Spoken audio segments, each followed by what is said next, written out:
ਸਮੂਹ ਜਲੰਧਰ ਨਿਵਾਸੀਆਂ ਨੂੰ ਮੇਰੀ ਸਤਿ ਸ਼੍ਰੀ ਅਕਾਲ। ਕੋਵਿਡ-19 ਨੂੰ ਲੈ ਕੇ ਜਿਹੜਾ ਆਪਾਂ ਅਪਸਰਜ ਦੇਖ ਰਹੇ ਹਾਂ ਕੇਸਿਸ ਦੇ ਵਿੱਚ ਐਂਡ ਦੁਬਾਰਾ ਤੋਂ ਇਹ ਵੇਵ ਚੱਲੀ ਹੈ, ਇਹਦੇ ਲਈ ਅਸੀਂ ਲਗਾਤਾਰ ਲੱਗੇ ਹੋਏ ਹਾਂ। ਹਸਪੀਟਲਸ ਦੇ ਵਿੱਚ ਅਸੀਂ ਜਿੰਨੀ ਤਿਆਰੀਆਂ ਬੈੱਡਸ ਦੀ ਪਹਿਲਾਂ ਕੀਤੀਆਂ ਸੀਗੀਆਂ ਉਸ ਤੋਂ ਅਸੀਂ ਇਹ ਪਲੈਨਿੰਗ ਕੀਤੀ ਹੈ ਵੀ ਲਗਭਗ 50% ਬੈੱਡ ਹੋਰ ਵਧਾ ਲਾਂਗੇ ਤਾਂ ਕਿ ਕਿਸੇ ਵੀ ਸਿਚੁਏਸ਼ਨ ਨਾਲ ਅਸੀਂ ਡੀਲ ਕਰ ਲਈਏ।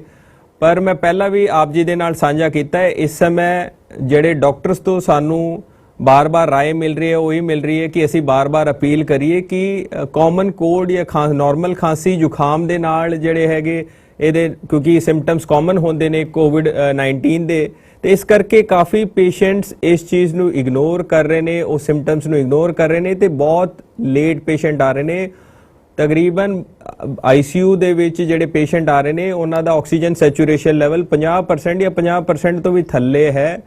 ਤੇ ਮੇਰੀ ਇਸ ਕਰਕੇ ਅਪੀਲ ਹੈ ਕਿ ਜੋ ਵੀ ਵਿਅਕਤੀ ਪਲਸ ਆਕਸੀਮੀਟਰ ਅਫੋਰਡ ਕਰ ਸਕਦੇ ਨੇ ਉਹ ਲੈ ਲਓ। ਜੇਕਰ ਗਵਰਨਮੈਂਟ ਵੱਲੋਂ ਵੀ ਜਿੰਨੇ ਵੀ ਪੋਜ਼ਿਟਿਵ ਪੇਸ਼ੈਂਟ ਆ ਰਹੇ ਨੇ ਉਹਨਾਂ ਨੂੰ ਵੀ ਫ੍ਰੀ ਪਲਸ ਆਕਸੀਮੀਟਰ ਦਿੱਤਾ ਜਾ ਰਿਹਾ ਹੈ ਹੋਮ ਆਈਸੋਲੇਸ਼ਨ ਕਿਟ ਦੇ ਵਿੱਚ। ਉਹ ਜਦੋਂ ਵੀ ਕਿਸੇ ਦੀ ਵੀ ਪੋਜ਼ਿਟਿਵ ਰਿਪੋਰਟ ਆਉਂਦੀ ਹੈ ਉਹ ਨੀਅਰੈਸਟ SMO ਦਫ਼ਤਰ ਤੋਂ ਆਪਣਾ ਫ੍ਰੀ ਹੋਮ ਆਈਸੋਲੇਸ਼ਨ ਕਿਟ ਜਿਸ ਦੇ ਵਿੱਚ ਇੱਕ ਪਲਸ ਆਕਸੀਮੀਟਰ ਵੀ ਹੋਏਗਾ ਉਹ ਲੈ ਸਕਦੇ ਹੋ ਤਾਂ ਕਿ ਕਦੇ ਵੀ ਤੁਹਾਡੀ ਸਿਚੁਏਸ਼ਨ ਜਾਂ ਆਕਸੀਜਨ ਲੈਵਲ ਘਟਦਾ ਹੈ ਤਾਂ ਤੁਸੀਂ ਇਮੀਡੀਏਟਲੀ ਜਿਹੜਾ ਘਰ ਦੇ ਵਿੱਚ ਇਕਾਂਤਵਾਸ ਤੋਂ ਹਸਪੀਟਲ ਵੀ ਜਾ ਸਕਦੇ ਹੋ। ਤੇ ਇਨ੍ਹਾਂ ਹੀ ਗੱਲਾਂ ਹੋਰ ਦੇ ਵਿੱਚ ਡਿਟੇਲ ਦੇ ਵਿੱਚ ਕਰਨ ਲਈ ਅੱਜ ਅਸੀਂ ਦੋ ਡਾਕਟਰਸ ਨੂੰ ਆਪ ਜੀ ਦੇ ਨਾਲ ਰੂਬਰੂ ਕਰਨ ਲੱਗੇ ਆ। ਬੜੇ ਹੀ ਫੇਮਸ ਡਾਕਟਰ ਨੇ ਜਲੰਧਰ ਸ਼ਹਿਰ ਦੇ, ਡਾਕਟਰ ਸਵਪਨ ਸੂਦ ਪਟੇਲ ਹਸਪੀਟਲ ਤੋਂ ਤੇ doctor Ranjit Singh Noble Mission Hospital ਤੋਂ। ਇਹ ਦੋਨੋਂ ਆਪ ਜੀ ਦੇ ਨਾਲ ਸਾਂਝਾ ਕਰਨਗੇ ਕਿ ਆਪਾਂ ਕੀ ਹੋਰ ਕੋਵਿਡ-19 ਦੇ ਵਿੱਚ ਪ੍ਰੀਕਾਸ਼ਨਸ ਲੈ ਸਕਦੇ ਹਾਂ ਤਾਂ ਕਿ ਆਪਾਂ ਇਸ ਦੇ ਵਿੱਚ ਟਾਈਮਲੀ ਇਲਾਜ ਕਰਾ ਕੇ ਜਾਨਾਂ ਬਚਾ ਸਕਦੇ ਹਾਂ। ਧੰਨਵਾਦ ਸਾਰਿਆਂ ਦਾ ਬਹੁਤ ਬਹੁਤ। मेरा नाम डॉक्टर स्वपन सूद है, मैं one of the directors in Patel hospital हूँ और मैं एडमिनिस्ट्रेशन का शुक्रिया अदा करना चाहता हूँ कि उन्होंने मुझे आपसे कुछ बातें करने के लिए इनकरेज किया है। तो यहाँ पे हम लोग सब जानते हैं कि कोविड का फर्स्ट वेव आया और चला गया। भगवान का शुक्र है बहुत लोगों का ज़्यादा नुकसान नहीं हुआ। हम मानते हैं कि थोड़ा बहुत नुकसान हुआ है लेकिन इतना नुकसान नहीं हुआ जितना हो सकता था क्योंकि एडमिनिस्ट्रेशन ने और गवर्नमेंट ने बहुत अच्छा काम किया और बहुत मेरे हिसाब से बहुत मेहनत से काम किया इसको कंट्रोल करने के लिए। अभी हमारे को डर है कि सेकंड वेव कोविड का ना आए क्योंकि जो फर्स्ट वेव था हम लोग सतर्क थे, डरे हुए थे और प्रिकॉशंस हम लोग खूब ले रहे थे, तो इसलिए वो जो वेव है वो आहिस्ता से नीचे से निकल गई। शायद हमको कई लोगों को पता भी नहीं चला और कहीं हमारे मन में ये आ गया कि ये बीमारी इतनी खतरनाक नहीं है जितना मीडिया के अंदर इसके बारे में कहा जा रहा है। तो मैं यहाँ पे एक दो चीज़ें आपको वाकिफ करना चाहता हूँ।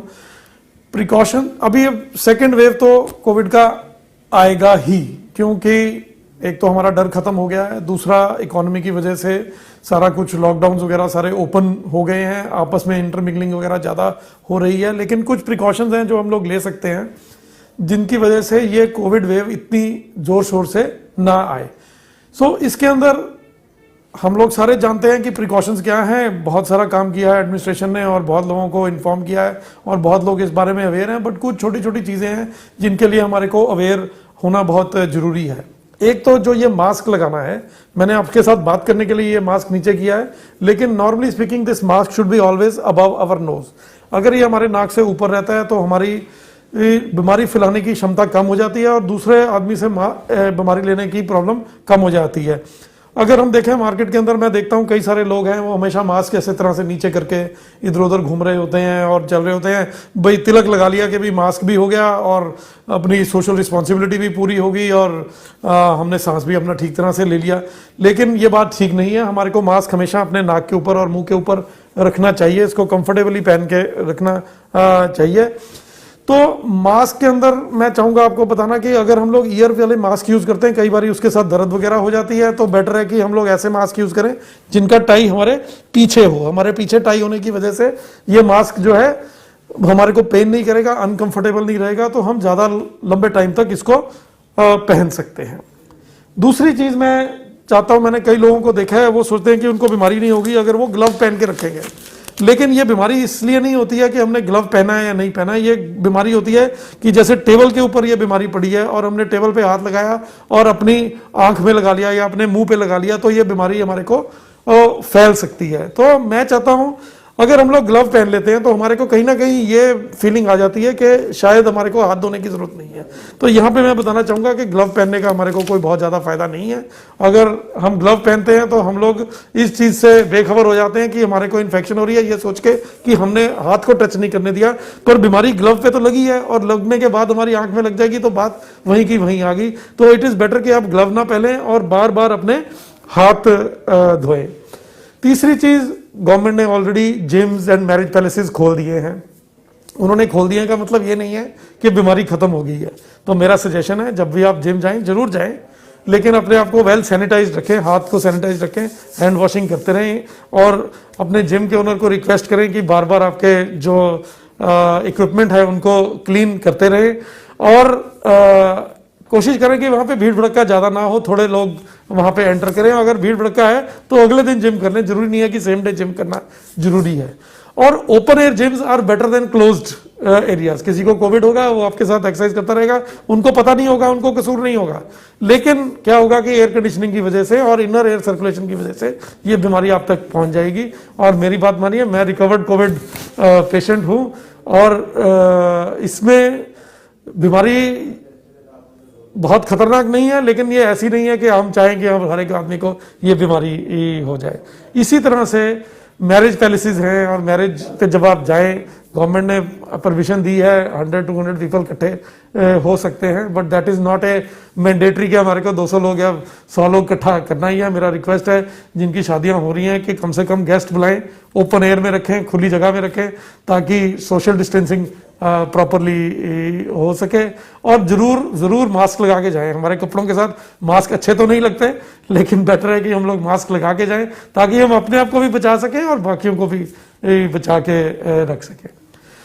सेकंड चीज मैं ये बताना चाहता हूं, देखिए कोविड की testing, the earlier it is done the better it is. Covid के thanks to the government Covid test have become so cheap. 900 रुपए का RT-PCR का टेस्ट हो गया है और अगर आप रैपिड एंटीजन टेस्ट कराना चाहते हैं वो तो 200-250 रुपए में ही हो जाता है। और most of the medical facilities of the government के अंदर सारे टेस्ट फ्री है। तो आप जाइए, अपना टेस्ट कराइए और जैसे ही आपको सिम्टम्स होते हैं, कोई बुखार होता है, कोई गले में खराश होती है, थकान की फीलिंग होती है, तो अपना टेस्ट कराइए। अपना टेस्ट कराने से अब तो कोई दाखिल भी नहीं होना पड़ता। You don't have to go to a government facility. अगर आपको कोई सिम्टम्स नहीं है या थोड़े बहुत सिम्टम्स ही हैं तो वो आपको घर पे बिठाएंगे और आपको कहेंगे खुद को आइसोलेट कर लो, ताकि आपके फैमिली मेंबर भी इस चीज से बचे रहें। तो मेरे हिसाब से ये बड़ी अच्छी बात है कि अगर आप अर्ली टेस्टिंग जाके कर लेंगे तो अर्ली टेस्टिंग करने से आप अपने फ्रेंड्स को और अपनी फैमिलीज को बचा पाएंगे।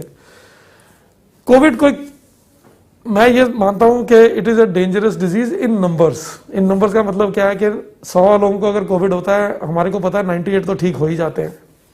उनमें से 90 को तो पता भी नहीं चलता कि कोविड हुआ है कि नहीं हुआ है। सिर्फ 10% लोगों को प्रॉब्लम आती है, उनमें से 9%, 8-9% वैसे ही ठीक हो जाते हैं। सिर्फ 1% के लिए ये थोड़ी खतरनाक बीमारी होती है। आमतौर पर यह बीमारी खतरनाक है ओल्डर पेशेंट्स के लिए, कैंसर पेशेंट्स के लिए, या वो पेशेंट्स जो किसी बीमारी से जूझ रहे हैं, जैसे किडनी फेलियर है या हार्ट फेलियर है, जिनमें बॉडी में रिजर्व नहीं है, डायबिटिक्स हैं और मल्टीपल ऑर्गन फेलियर है, उनके लिए ये प्रॉब्लम ज़्यादा करती है। तो उन लोगों के लिए मेरा रिक्वेस्ट है कि आप आराम से घरों में बैठिए, बहुत ज़्यादा घूमना फिरना करने की जरूरत नहीं है। मुझे पता है it is very difficult to go in for a lockdown, but better है कि आप लोग घर पे रहें। हम उम्मीद करते हैं कि बिगनिंग ऑफ नेक्स्ट ईयर के अंदर हमारे पास वैक्सीन आ जाएगा और जिस तरह से गवर्नमेंट ने इंतजाम किया है, जो मुझे थोड़ी बहुत खबरें मिली है, it is going to be available to everybody and hopefully at a very reasonable cost. और अगर ऐसा हो गया तो we will be through Covid without paying too much of a price for it. बहुत बहुत धन्यवाद मेरी बात सुनने के लिए। Thank you so much. मैं doctor Rajneet Singh, director Noble Mission हस्पताल अर्बन एस्टेट फेज 1 जलंधर, ਅੱਜ ਤੁਹਾਡੇ ਨਾਲ ਕੋਵਿਡ ਦੀ ਬਿਮਾਰੀ ਬਾਰੇ ਆਪਣੇ ਕੁਝ ਐਕਸਪੀਰੀਐਂਸਸ ਤੇ ਵਿਚਾਰ ਸਾਂਝੇ ਕਰਨਾ ਚਾਹੁੰਦਾ ਹਾਂ।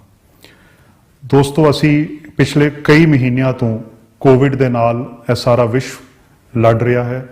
ਇਸ ਨਾਲ ਕਈ ਲੋਕ ਬਿਮਾਰ ਹੋਏ ਨੇ, ਸੀਰੀਅਸ ਹੋਏ ਨੇ ਔਰ ਕਈ ਜਾਨਾਂ ਜਾ ਚੁੱਕੀਆਂ ਨੇ। ਆਓ ਇਹਨਾਂ ਚੀਜ਼ਾਂ ਬਾਰੇ ਆਪਾਂ ਦੁਬਾਰਾ ਇੱਕ ਵਾਰੀ ਜਾਣਕਾਰੀ ਲਈਏ ਤੇ ਦੇਖੀਏ ਕਿੱਦਾਂ ਅਸੀਂ ਆਪਣੇ ਆਪ ਨੂੰ ਤੇ ਆਪਣੇ ਪਰਿਵਾਰ ਵਾਸਤੇ ਕੋਈ ਫਾਇਦੇਮੰਦ ਕੰਮ ਕਰ ਸਕਦੇ ਹਾਂ। ਪਹਿਲਾਂ ਮੈਂ ਸਾਂਝਾ ਕਰਨਾ ਚਾਹੁੰਦਾ ਹਾਂ ਕਿ ਕੋਵਿਡ ਦੀ ਬਿਮਾਰੀ ਹੁੰਦੀ ਕਿੱਦਾਂ ਹੈ। ਦੋਸਤੋ, ਕੋਵਿਡ ਦੀ ਬਿਮਾਰੀ ਇਹ ਸਾਹ ਦੇ ਰੂਟ ਨਾਲ ਫੈਲਦੀ ਹੈ ਤੇ ਇਹ ਰੈਸਪੀਰੇਟਰੀ ਐਰੋਸੋਲ ਜਾਂ ਡ੍ਰੌਪਲੇਟ ਨਾਲ ਸਾਨੂੰ ਇਨਫੈਕਸ਼ਨ ਹੁੰਦੀ ਹੈ। ਡ੍ਰੌਪਲੇਟ ਦਾ ਮਤਲਬ ਹੈ ਜਦੋਂ ਅਸੀਂ ਗੱਲਬਾਤ ਕਰ ਰਹੇ ਹਾਂ ਤੇ ਜਿਹੜਾ ਅਸੀਂ ਬੋਲ ਰਹੇ ਹਾਂ, ਸਾਡੇ ਬੋਲਣ ਦੇ ਨਾਲ ਜੋ ਸਾਹ ਬਾਹਰ ਨਿਕਲ ਰਿਹਾ ਹੈ ਉਹ ਥੋੜੀ ਦੂਰ ਜਾ ਕੇ ਉਹ ਡਿੱਗਦਾ ਹੈ, ਔਰ ਜੇ ਕੋਈ ਸਾਡੇ ਬਹੁਤ ਨਜ਼ਦੀਕ ਹੈ, ਸਾਡੀ ਗੱਲਬਾਤ ਸਾਡੇ ਨਾਲ ਕਰ ਰਿਹਾ, ਬਹੁਤ ਨਜ਼ਦੀਕ ਹੈ, ਤੇ ਉਹ ਡ੍ਰੌਪਲੇਟ ਰੂਟ ਨਾਲ ਉਹ ਇਨਫੈਕਟ ਹੋ ਜਾਂਦਾ ਹੈ। ਔਰ ਐਰੋਸੋਲ ਹੈ, ਜਿੱਦਾਂ ਕੋਈ ਖੰਘਦਾ ਹੈ ਜਾਂ ਕੋਈ ਛਿੱਕਦਾ ਹੈ ਤੇ ਉਹ ਐਰੋਸੋਲਸ ਬਹੁਤ ਛੋਟੇ ਛੋਟੇ ਤਰ੍ਹਾਂ ਦੇ ਉਹ ਸਾਰੇ ਕਮਰੇ ਵਿੱਚ ਫੈਲਦੇ ਹਨ। ਤੇ ਇਸ ਕਰਕੇ ਇਹ ਮੁਹਿੰਮ ਚਲਾਈ ਗਈ ਹੈ ਕਿ ਹਰ ਇਨਸਾਨ ਮਾਸਕ ਪਾਏ। ਮਾਸਕ ਪਾਉਣ ਦਾ ਫਾਇਦਾ ਹੈਗਾ ਕਿ ਡ੍ਰੌਪਲੇਟ ਤੇ ਐਰੋਸੋਲਸ ਉਹ ਇਨਵਾਇਰਮੈਂਟਸ ਦਾਦੇ ਫੈਲਣਗੇ ਨਹੀਂ, ਉਹ ਰਿਸਟ੍ਰਿਕਟਡ ਰਹਿਣਗੇ। ਔਰ ਇਸੇ ਕਰਕੇ ਸੋਸ਼ਲ ਡਿਸਟੈਂਸਿੰਗ ਨੂੰ ਪ੍ਰਮੋਟ ਕੀਤਾ ਜਾ ਰਿਹਾ ਹੈ ਕਿ 6 ਫੁੱਟ ਦੀ ਦੂਰੀ, 2 ਬਾਹਾਂ ਦਾ ਡਿਸਟੈਂਸ ਅਪਣਾਇਆ ਜਾਏ ਤਾਂ ਕਿ ਡ੍ਰੌਪਲੇਟ ਔਰ ਐਰੋਸੋਲ ਤੋਂ ਅਸੀਂ ਇਨਫੈਕਟ ਨਾ ਹੋ ਸਕੀਏ। ਔਰ ਜੇ ਅਸੀਂ ਵੀ ਮਾਸਕ ਪਾਇਆ ਹੈ, ਜੋ ਸਾਡੇ ਤੋਂ 6 ਫੁੱਟ ਦੂਰੀ ਤੇ ਹੈ ਉਹਨੇ ਵੀ ਮਾਸਕ ਪਾਇਆ ਹੋਇਆ, ਤੇ ਚਾਂਸਸ ਅਗਰ ਕੋਈ ਪੋਜ਼ਿਟਿਵ ਹੈ ਵੀ ਦੇ ਆਰ ਰੀਜ਼ਨੇਬਲੀ ਰਿਮੋਟ। ਦੂਜੀ ਚੀਜ਼ ਮੈਂ ਕਹਿਣਾ ਚਾਹੁੰਦਾ ਕਿ ਕੋਵਿਡ ਦੀ ਬਿਮਾਰੀ ਕਿਹੜੀ ਪੁਰਾਣੀ ਬਿਮਾਰੀ ਦੇ ਸਮਾਨਤਾ ਜਾਂ ਉਹਦੇ ਨੇੜੇ ਤੇੜੇ ਹੈ, ਉਹ ਹੈ ਆਪਣਾ ਫਲੂ। ਕੋਵਿਡ ਤੇ ਫਲੂ ਦੋਨੋਂ ਸਾਡੇ ਫੇਫੜਿਆਂ ਨੂੰ ਇਨਫੈਕਟ ਕਰਦੇ ਹਨ, ਨਮੋਨੀਆ ਕ੍ਰੀਏਟ ਕਰਦੇ ਹਨ ਤੇ ਨਮੋਨੀਆ ਦੇ ਕਾਰਨ ਸਾਡੀ ਆਕਸੀਜਨ ਦੀ ਜਿਹੜੀ ਸੈਚੂਰੇਸ਼ਨ ਹੈ ਖੂਨ ਦੀ ਉਹ ਘਟਦੀ ਹੈ ਤੇ ਉਹ ਅੱਗੇ ਜਾ ਕੇ ਸਾਡੇ ਲਈ ਪ੍ਰੋਬਲਮਸ ਕ੍ਰੀਏਟ ਕਰਦੀ ਹੈ। ਇਸ ਤੋਂ ਇਲਾਵਾ ਇੱਕ ਅਹਿਮ ਗੱਲ ਹੈ ਕਿ ਕੋਵਿਡ ਦੇ ਨਾਲ ਕਿਹੜੇ-ਕਿਹੜੇ ਲੱਛਣ ਨੇ ਕੋਵਿਡ ਦੀ ਬਿਮਾਰੀ ਦੇ। ਬੁਖਾਰ, ਸੁੱਕੀ ਖਾਂਸੀ, ਸਰੀਰ ਵਿੱਚ ਦਰਦਾਂ ਹੋਣੀਆਂ, ਬੇਹੋਸ਼ੀ ਛਾਣੀ, ਘਬਰਾਹਟ ਹੋਣੀ, ਸਿਰ ਦਰਦ ਹੋਣਾ, ਡਾਇਰੀਆ।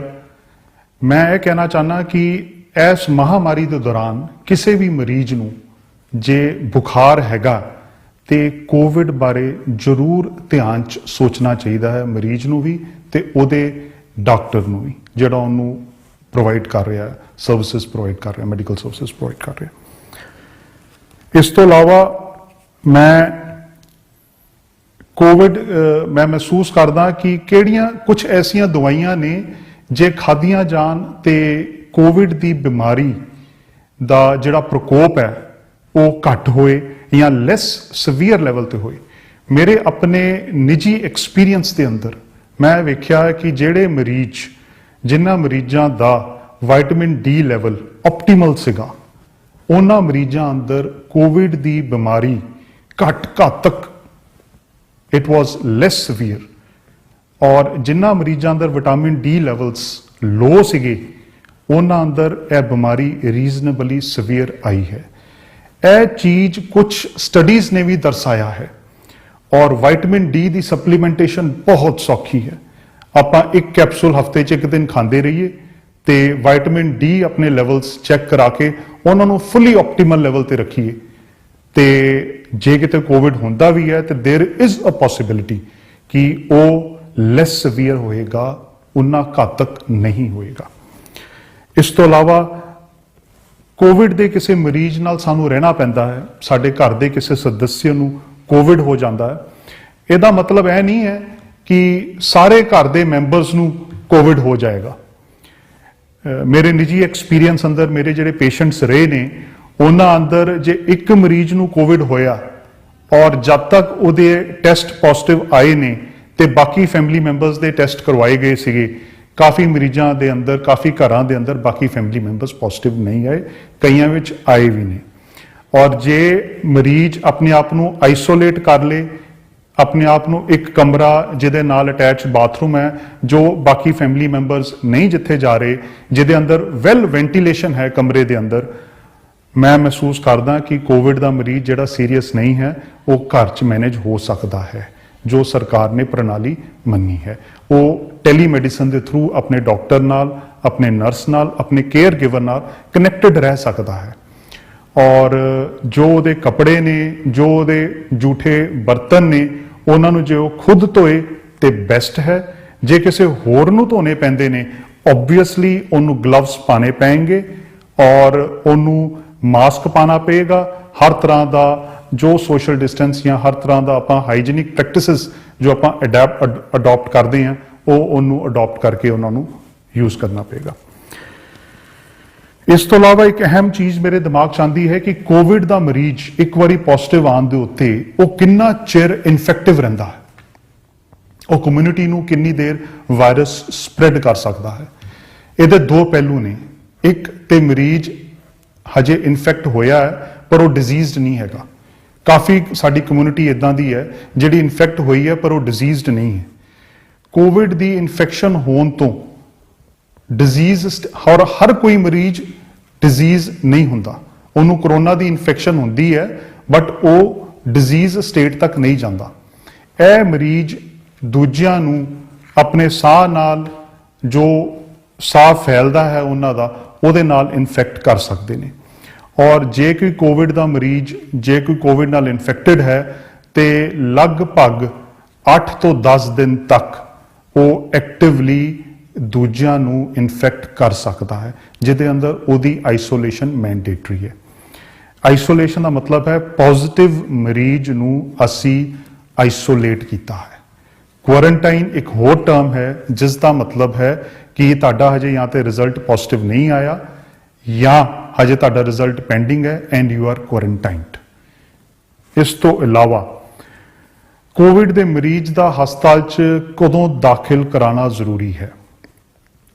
ਦੋਸਤੋ, ਮੈਂ ਜਿੱਦਾਂ ਪਹਿਲਾਂ ਕਹਿ ਚੁੱਕਾ ਕਿ ਕੋਵਿਡ ਦੇ ਮਰੀਜ਼ ਨਾਲ ਸਾਡੇ ਲੰਗਸ ਇਨਫੈਕਟ ਹੁੰਦੇ ਨੇ, ਸਾਡੇ ਫੇਫੜਿਆਂ ਦੀ ਇਨਫੈਕਸ਼ਨ, ਨਮੋਨੀਆ ਹੁੰਦਾ ਔਰ ਇਹਦੇ ਨਾਲ ਸਾਡਾ ਆਕਸੀਜਨ ਦਾ ਜਿਹੜਾ ਖੂਨ ਦਾ ਲੈਵਲ ਹੈ ਉਹ ਘਟਦਾ।